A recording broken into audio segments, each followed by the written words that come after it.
केटी अनि मैले पिआर वाला खोजेको मतलब तिमीलाई बाहिरको पिआर भएको केटी चाहियो केटी मैले होल्ड राखेको अहिलेसम्म लौ न हौ कसैले रोकिदेऊ शिबुलाई नेपालै खाना थालिसक्यो यता हेरे शिबु फेसबुकमा शिबु टिकटकमा शिबु पाण्डेको चर्चा परिचर्चा काठमाडौँदेखि पोखरा सहरमा America Australia UK Dharan Chitwan विराटनगरमा तर मेरो नजरमा तँ एउटा कालो भैँसी अर्ना गर्नुपर्छ तँलाई चिडियाखानामा भर्ना लु यति साह्रो नि होइन होला तर चिडियाखाना थाहा भएन शिबुलाई आएको कमेन्ट्स पढेर हस्पिटलमा चाहिँ भर्ना भइन्छ होला हाँस्दा हाँस्दा कमेन्ट्स पढ्ने होइन त गाइस टिकटक र फेसबुक दुईटैको कमेन्ट्स पढ्नेवाला छौँ र साथै सालीको गिलो कटर कलियुगको कृष्ण राधा जस्ता सबैको फन्नी एन्ड भाइरल कमेन्ट्स पढ्ने छौँ सो लेट्स गो लु पिआर वालीवाला गफ भन्दा पहिला शिबुलाई पाउने भाग्यमानीवाला गफ सुनिदिउँ अनि फन्नी कमेन्ट्स पढ्ने है त मलाई पाउनलाई त्यो भाग्यमानीले मात्र पाउँछ अच्छा चुपाले पाउँदैन तर त्यो पायो भने त्यो मान्छे सधैँभरि खुसी भएर बस्छ कहिले दुःख पाउँदैन यति कुरा मान्छु लाइफमा कहिले दुःख पाउन्न के मसँग पायो भने त लाइफमा रुन्न के किनकि त्यसले सोचेको भन्दा फरक तरिकाले हिँडालिदिन्छु कि मैले अलिक म त केही चेन्जै गरेँ होइन अहिले म त अलिक नर्मल हो अहिले केही पनि छैन जब मेरो लाइन स्ट्यान्डमा अब म स्ट्यान्ड बोकेर हिँड्छु भन्छु नि जब मेरो एउटा साइडमा मेरो एउटा हो यार यहाँ भन्दा धेरै नभन आज आएर बेकार छिटो बिहे गरेछु भनेर पछुतो लागिरहेछ भाग्यमानीले मात्र पाउँछ कहिले दुःख पाउँदैन अहिलेसम्म मेरो लब नपरेको कतै त्यो भाग्यमानी मै भएर त होइन म त साह्रै अभागी रहेछु शिबु तिमीलाई पाएन बिहा भन्ने चिज भाँडोकुटी खेले जस्तो होइन मेरो त आँसु आयो तर रोएको होइन है हाँस्दा हाँस्दै निस्केको हो होइन तपस्या पो सिरियस भइरहेछ त हामी बोल्दै जान्छौँ त्यो समय बित्दै जान्छ घडीको वाच घुम्दै गा मलाई पाउनलाई त्यो भाग्यमानीले मात्र पाउँछ को होला है त्यो भाग्यमानी केटी कहाँ छ होला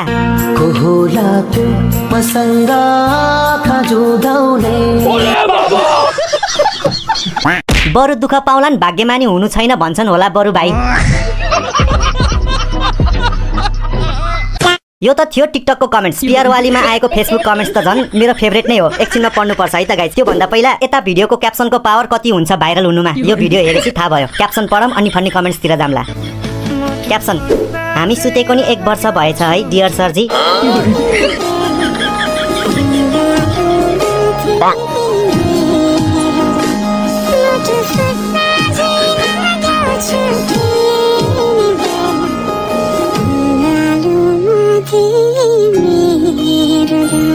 तो चलिए शुरू करते हैं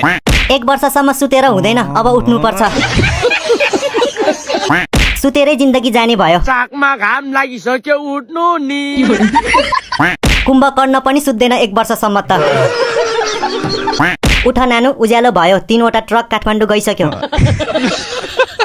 अझै सुतिरा छौ कि उठिसक्यौ अब उठ नानी बुहारी मान्छे यति धेरै सुत्न हुँदैन ओहो सिकारु नानीले स्केटिङ सिक्दै गरेको यो भिडियो हेरौँ अनि फन्नी कमेन्ट्स पढौँला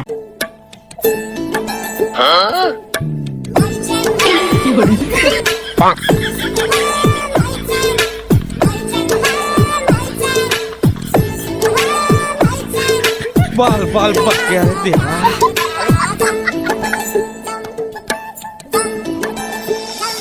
ओके कमेन्ट्स पढौँ है त कति बेला लड्छ र हेरौँ भन्दै कुरेको त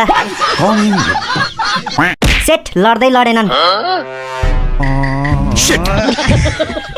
पोखेला है राम्रोसँग सिक्नु सबैको ध्यान खुला आकाशतिर होला आकाशको फल आकाशरी मर कति ठुलो ठुलो पाङ्रा जुत्ताको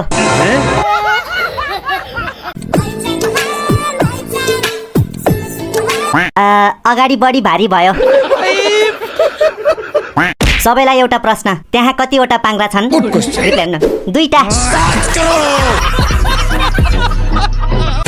हुँदैन पिआर वाली नै चाहियो मलाई जे होस् मान्छे सानो देखिए पनि गफ चाहिँ ठुलै लगाउँछ शिबु भाइले यता कुरा सुनौ पहिला अनि फन्नी कमेन्ट्स पढ्ने अनेस्टी भन्दाखेरि होइन अलिक खोलौँ अमेरिका अस्ट्रेलिया युकेको लागि मात्र ताकेको खास चाहिँ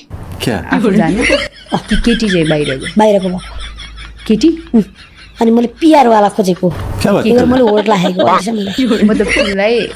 बाहिरको पिआर भएको केटी चाहियो यही नहीं अभी और सुनिए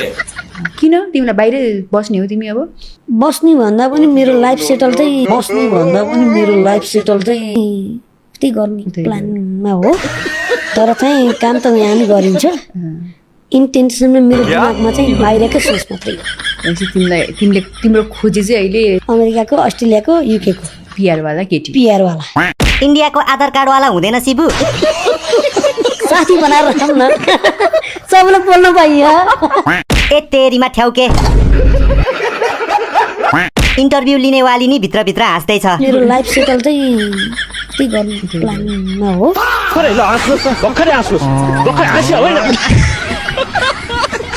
लाज त उसलाई लाग्नु पर्ने किन मलाई लागिरहेको छ शिबुलाई पिआरवाला केटी मिलाइदिन त भगवानले नि घुँडा टेक्नु पर्छ पिआरवाली बिहारवाली chill guys PR full form is pregnant तिमी आउँछ जस्तो लाग्छ है मेरो तिम्रो अहिले फुल फोकस चाहिँ पिआरमा मात्रै नागरिकतावाला पनि गाह्रो छ लु यति नै हो जानेको दौडिन मात्रै फेरि आन्टीको यो भिडियो हेरौँ अनि फन्नी कमेन्ट्सतिर जाम्ला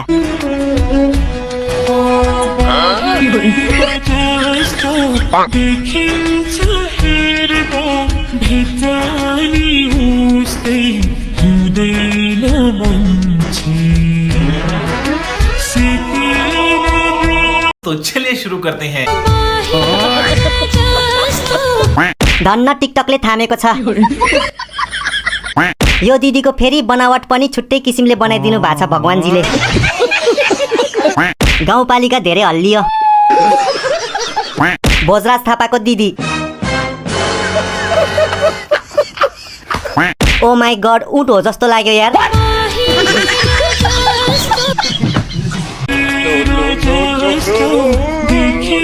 32 इन्चको टिभीमा हेर्नु होला सबैले मेरो मोबाइल त सानो भयो यता भेनाहरूलाई गाह्रो बनाउने सालीको कटर खाने सिकाइ हेर्दिम अनि फन्नी कमेन्ट्स पढ्ने है त भेना सालीको कटर सालीको रे सालीको घरको कटर पाकिसक्यो छाम्दा नि कस्तो गिलो गिलो भएको छ यसलाई कसरी फोड्नु पर्छ भने म देखाउँछु ल यहाँ तेल नि ह अच्छा यसमा थोरै तेल लगाउने हैन हातमा यसरी के चिल्लो गराउनु परेन र यस्तो चिल्लो गराउनु हात चोप लाग्दैन के सेतो सेतो अनि यसरी च्यात्नु अनि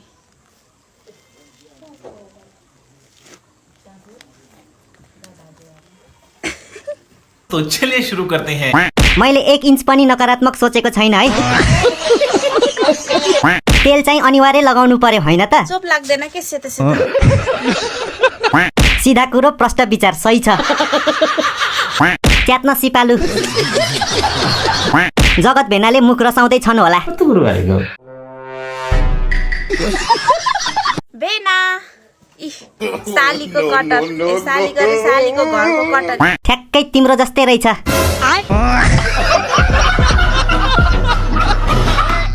लु भगवान कृष्ण र राधाको पनि दर्शन गरौँ अनि फन्नी कमेन्ट्सतिर जाम्ला और तुम राधे तुम उस अनन्य प्रेम की शिरोमणि हो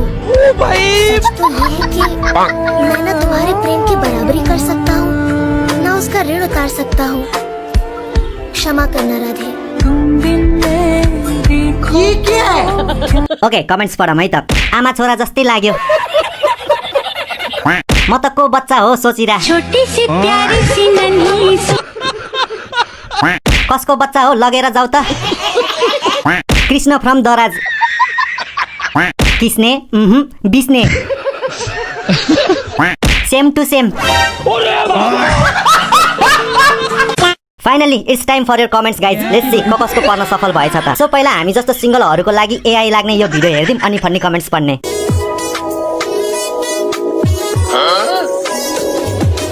फर्स्ट टाइम जब मैले देखे तिमीलाई बेबी म तिम्रो फ्यान भए बेबे म तिम्रो फ्यान भए बेबी सोच्दा सोच्दा टाउको ह्याङ भयो बेबे ओके कमेन्ट्स पढौँ है त सिंगल बी लाइक छिटो भित्र लैजाऊ तिम्रो भाइले कट्टुमै बमिट गर्ने भइसक्यो होला लम्मै जुठो हाल्यो त सिंगल बी लाइक क्या करूं मैं इसका क्या करूं भ्युअर्स बी लाइक दाइलाई यस्तो भिडियो कहाँ पोस्ट गर्छ भनेर भनिदेऊ न साथीहरू।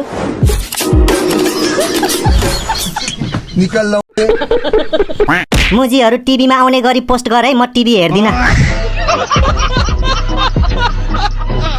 ओके गाइज, कमेन्ट ठोक्ने बेला आयो। भिडियो भन्दा कमेन्ट्स बब्बाल हुन पर्यो है त। That's it for today. Okay यार, मलाई थाहा छ भिडियो छोटो भयो, यस्तै भयो यसपालि। नेक्स्ट भिडियो अलि लामो लिएर आउने पाछाको साथ यो भिडियो छोडेर जान्छु है त। धन्यवाद।